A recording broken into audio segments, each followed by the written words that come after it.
This is the News 4 Rundown. Good evening and welcome to the News 4 Rundown. I'm Sean Yancey. It is Tuesday, March 10th, and here's a look at some of the stories we're following for you tonight. Accusations of inhumane living conditions inside a Maryland ICE facility. More on the lawsuit that alleges detainees are being treated poorly, plus ICE's response to those claims. And then, should college athletes be allowed to protest before athletic events? The debate happening at a local university ahead of their women's basketball team's conference tournament. And will you have to pay up just to drive in the district? Other cities are now charging travelers to drive in city limits. Is the nation's capital next? We'll update you on the mayor's decision before she leaves office. But we begin tonight with the war on Iran.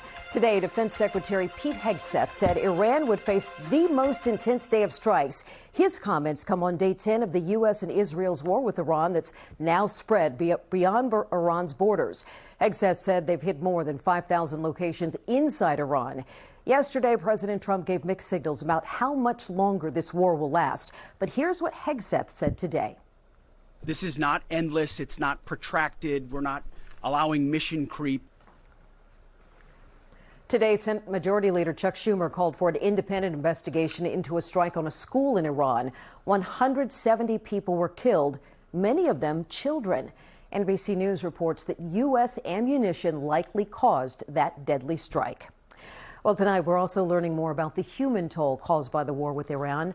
According to the chief Pentagon spokesperson, approximately 140 U.S. service members have been hurt since the start of Operation Epic Fury. 7 U.S. service members have been killed, and more than 1,200 people were killed by Israeli and American airstrikes. 13 people have been killed in Israel due to Iranian retaliation. The war has also choked off traffic through the Strait of Hormuz, which is a critical oil route in the Middle East. There are new concerns that rising gas prices will have a ripple effect on the cost of things, including airline tickets. In fact, right now, gas prices are nearly 50 cents higher across the nation. Here in the district, the average for a gallon of regular is $3.56. It's $3.50 in Maryland and $3.32 in Virginia.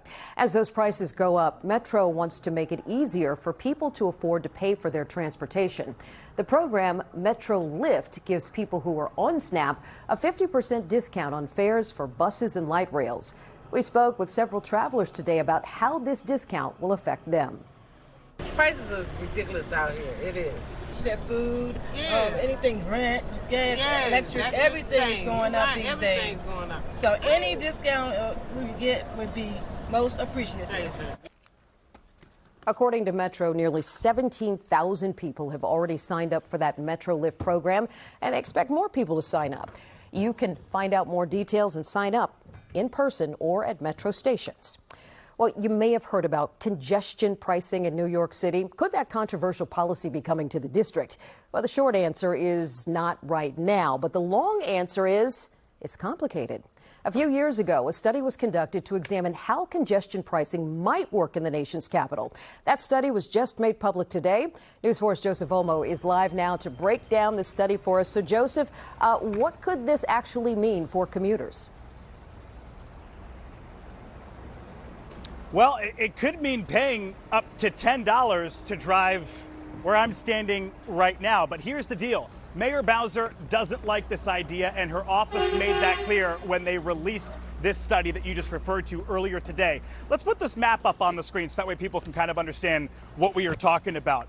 Everywhere that is highlighted in dark red, guys, so downtown D.C., the National Mall, Capitol Hill, even Navy Yard and Nats Park, if this study were to become reality, the idea is you would pay to drive to those places. How much would depend on, which time of the day you're driving, but it could be up to $10. Now, we all know, I don't have to tell everybody how bad the traffic is here in Washington, D.C. The idea with a congestion tax would be, hey, it could help reduce the number of cars on the road in busy downtown D.C., maybe get people to use Metro a little more. But Mayor Bowser doesn't see it that way, Sean. Here is what she said today. In fact, here's what she wrote, rather, to the D.C. Council, and I'm quoting this here. Taxing people up to $10 to drive in downtown D.C. is a bad idea, especially now. at a time when office occupancy remains well below pre-pandemic levels and local retail businesses continue to struggle with reduced foot traffic. Imposing a congestion tax would undermine our collective efforts to retain and attract residents, businesses, and tourists. So to be clear, Sean, right now, this is just an idea. We're talking about a study that was publicized today, but that's all that it is. And right now, with DC's current mayor, it's probably not going to happen.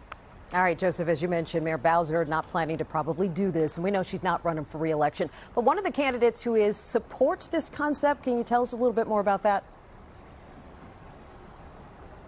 Yeah, you probably heard the name Janice Lewis George, or as she's fondly known by her supporters, JLG. She is one of the top candidates running to become DC's next mayor, and we spoke to her just a couple minutes ago about her take on congestion pricing. Take a listen.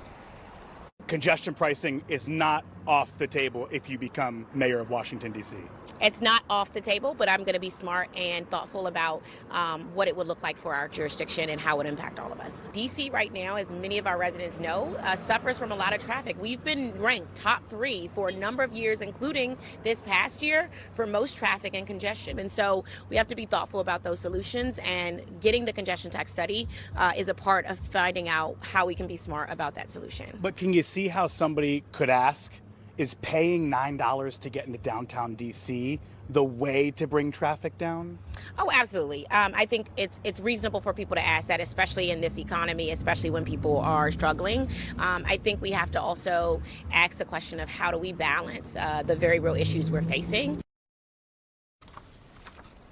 So she, of course, isn't taking it off the table, but kind of acknowledging that we are far away from any finish line. By the way, Sean, the other top candidate, mayoral candidate here in D.C., a man by the name of Kenyon McDuffie, we've reached out to his campaign office. They have not responded to our request for comment on this whole idea of congestion pricing. But the bottom line is the current administration, the current mayor in D.C., is not fond of the idea, and it's really not going anywhere, at least for now. Back to you. It is certainly a talker, and we know that D.C. and area, people who lived around this area, will be following to see what happens. Joseph, thank you. Maryland's Attorney General is now suing ICE over conditions at an ICE processing facility in Baltimore. The lawsuit accuses the agency of failing to comply with the state investigation into alleged inhumane conditions inside that detention center. Attorney General Anthony Brown said his office requested documents to look into those allegations. The lawsuit further claims that ICE is declining to share those documents. News 4's Mauricio Casillas explains what's at stake. Maryland's Attorney General Anthony Brown says the Trump administration is stonewalling the state's attempts to get to the bottom of some concerning allegations regarding the Baltimore ICE processing facility. We've given the administration every opportunity to comply with the law, and they have chosen not to. The AG's lawsuit claims DHS and ICE have failed to comply with a subpoena seeking documentation from the facility for things like complaints filed by detainees, contracts for food services, and logs of who's coming and going from the facility. Documents the AG says they hope will help them get to the bottom of what's happening inside. The Attorney General's lawsuit describes disturbing allegations from detainees, including one person who claimed they were suffering from renal failure and were denied dialysis. That detainee allegedly opted to be deported in order to receive care outside the U.S. Another detainee who's diabetic claimed they were denied medication for multiple days. And there was one person who was wearing an adult diaper when taken into custody and allegedly forced to live in their own excrement for 5 days. Detainees described the food as dog food. They were given blankets covered in feces, lice, urine, vomit. Cells built for short-term detention have become something far, far worse. News 4 reached out to ICE and asked about today's lawsuit, but have yet to hear back. But the agency has said this in the past in regards to the conditions at the facility. Quote, "These claims that there are subprime conditions or overcrowding are false. Illegal aliens in custody are provided food, water, blankets, and hygiene products. It is a long-standing practice to provide comprehensive medical care from the moment an alien enters ICE custody. This includes medical, dental, and mental health services as available, and access to medical appointments and 24-hour emergency care, end quote. Immigration attorney Victoria Slatton has represented dozens of clients who have been processed at that facility and has called for increased transparency and accountability. I truly believe that if more people understood how bad these facilities really are, then there would be more outcry. And so the fact that there's an investigation at all is encouraging to me, but I won't be satisfied until I see tangible changes. The AG says this is just the first step, and after they receive the documentation they're asking for, there could be further legal action taken. Mauricio Casillas, News 4. The Attorney General said this is just the first step, and after his office receives that documentation it requested, it could take even more legal action. Amicus Center for Immigrant Rights filed a separate lawsuit against ICE and alleged inhumane conditions at the facility as well. As part of that lawsuit, a federal judge ordered ICE to limit the number of detainees being held there. Staff at that facility are now required to provide things like toothbrushes, soap, and feminine hygiene products. Well, there is much more ahead tonight on the News 4 Rundown, including what we can expect from Mother Nature the rest of this week. Meteorologist Amelia Draper is tracking what you need to know. And here's a look at what you can expect in the week ahead. More record warmth in the forecast tomorrow with some late day storms potentially impacting the area. Then rain Thursday morning leads to falling temperatures and gusty winds. Thursday's a nasty day, but not bad for the weekend. My full forecast after the break. We're back now with new concerns about the ongoing sewage spill that sent more than 240 million gallons of untreated sewage into the Potomac River. It continues to divert tens of millions of gallons of wastewater each day through the C&O Canal nearly 2 months after that pipe collapsed. Test results from the Potomac River Keeper show dangerously high E. coli rates in the creek below the canal. That indicates that some of the sewage may be seeping through the ground into the creek. News 4's Mark Seagraves reports that creek flows directly into the Potomac. As crews continue to make progress repairing the broken sewage pipe, about 40 million gallons of raw sewage and wastewater continue to be diverted through the C&O Canal on a daily basis, an engineering feat that has prevented any significant sewage overflow from going into the Potomac River here in Maryland for more than a month. But Dean Nyox, the Potomac River Keeper, fears a problem is developing below the canal. Inside this old stone culvert that runs directly beneath the sewage-filled canal, where you can see fluid dripping from above into the creek which flows directly into the river. This report, obtained by the News 4 I-Team through the Freedom of Information Act, shows a recent Maryland Department of Environment inspection found that while DC water crews installed plastic along the walls of the historic canal locks, no lining was placed on the canal floor before flooding it with millions of gallons of sewage. The report does note there is a natural clay flooring. We're seeing really high levels of E. coli, which means that all the sewage that's above this in the Lock 11 C&O Canal is leaking through, we believe, through the canal roof and potentially up through the floor via groundwater. And this is a major source of contamination. Staff from the Potomac River Keeper have been testing the water in and around the culvert and have found dangerously high E. coli rates, more than 100 times above the safe limit. Above the culvert, the most recent tests found E. coli levels at 310, well below the unsafe level. But inside the culvert, directly below where the sewage is flowing in the canal, the levels spike. Inside the culvert, up to 42,000. The numbers drop below the culvert to over 25,000 and drop further where the creek meets the river to over 18,000. But all of those numbers are well above the safe limit of 410. We saw crews on site today taking test samples along the creek and preparing for the remediation, which calls for the complete removal of all contamination in this area. A task Nyox thinks should be postponed until the pipe is repaired and no more sewage is flowing through the canal. If there's ongoing releases of sewage and E. coli and fecal bacteria, it's going to recontaminate this site, the remediation site that's probably spend millions of dollars to clean up, and still continue to discharge sewage in the river. Restrictions remain in place along the river in Montgomery County to avoid any contact with the water or the river's edge. In Montgomery County, Mark Seagraves, News 4. A D.C. Water spokesperson told News4 the Washington Aqueduct and the U.S. Army Corps of Engineers are working on a plan to address the culvert. All right, let's talk about our forecast right now because we had a beautiful day with record highs. Let's check in with Storm Team 4 meteorologist Amelia Draper to see how long it will stick around. It was a beautiful day today, Sean, with record high temperatures set at all three of our major airports. Reagan setting high of 84, Dulles, BWI highs of 85 degrees. More record warm tomorrow, but in addition to that, I can't rule out a shower during the morning hours and then some thunderstorms later in the day. Some of those storms could be strong to severe.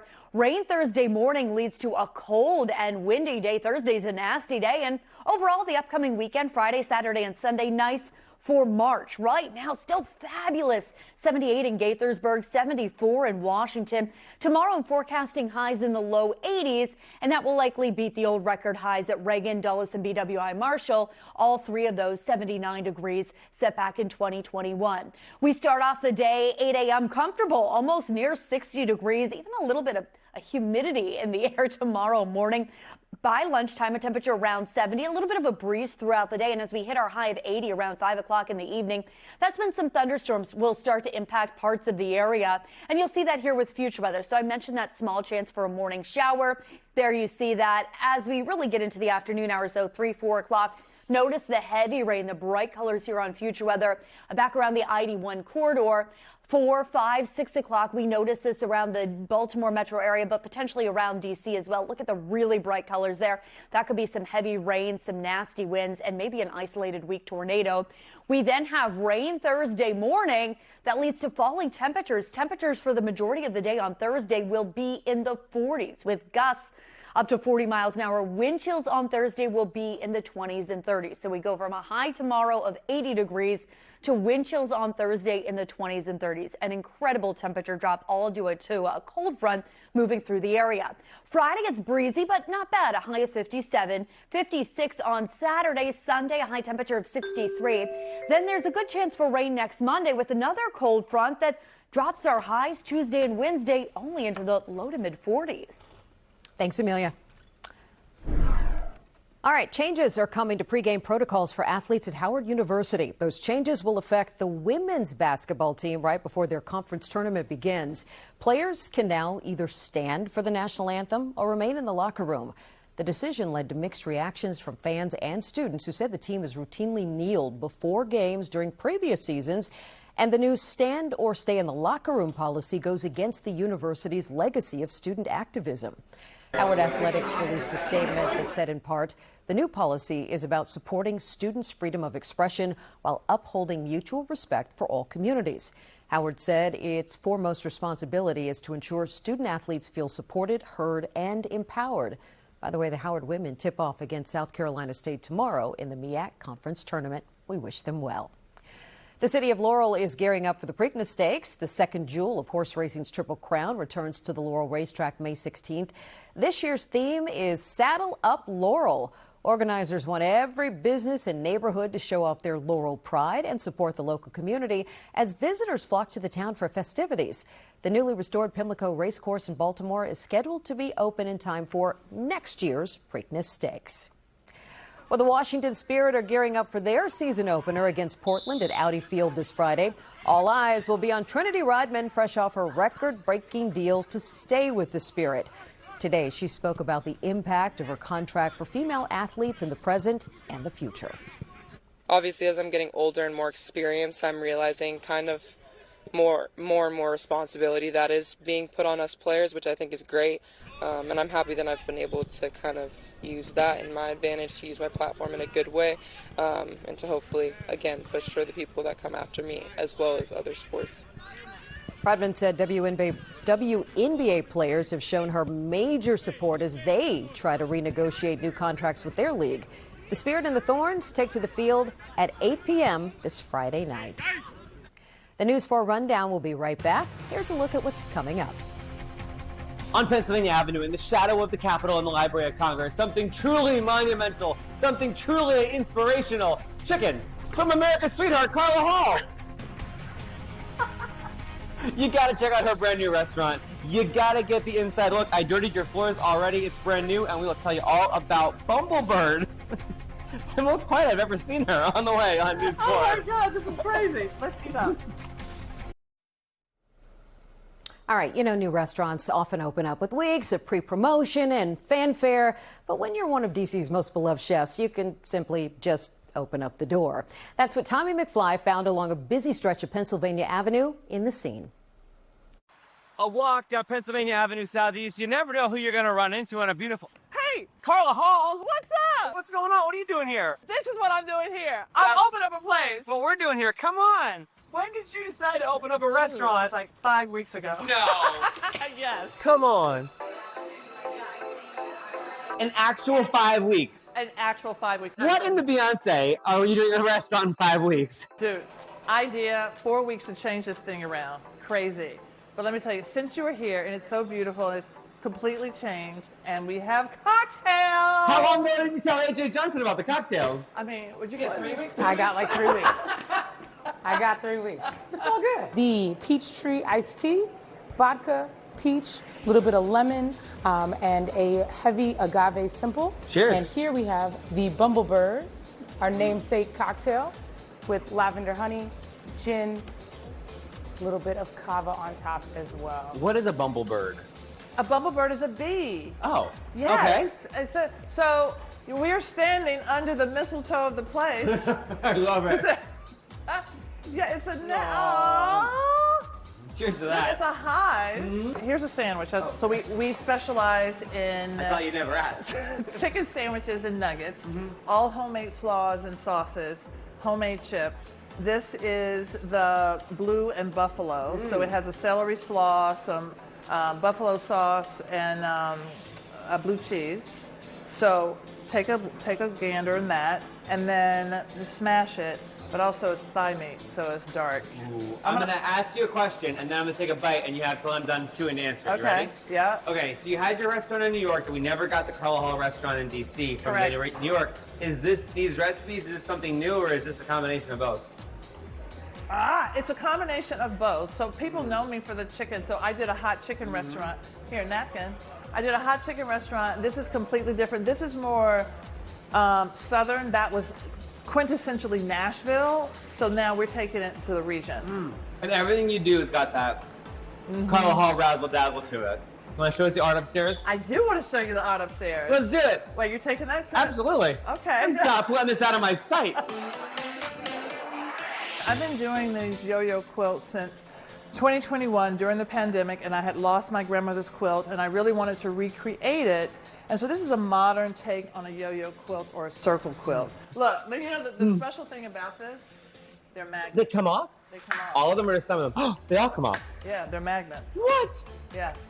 You know people are going to steal these off the side of the wall? You are not going to steal art. You're going to respect art, you're going to respect my time, and we're going to put something on top so you can't steal it. I need some glass over top of this. Another incredible Carla Hall production. Thank you. Oh, your mouth is full. Hey, and you all, come check out Bumblebirds on Pennsylvania Avenue. That was Bonita. What I said. It looks good. I can't wait to try it out. All right. Thanks so much for joining us for the News 4 Rundown. The NBA on NBC is coming your way next. Stay tuned for the big showdown between the Boston Celtics and the San Antonio Spurs. And then after the game, we will be right here to get you caught up on all the big stories on News 4 at 11. Get outside. Enjoy some of that beautiful weather this evening. We had some record-breaking temperatures today. We topped to 80 degrees, folks. Stick around. We'll be back tonight at 11. Have a good evening, everybody.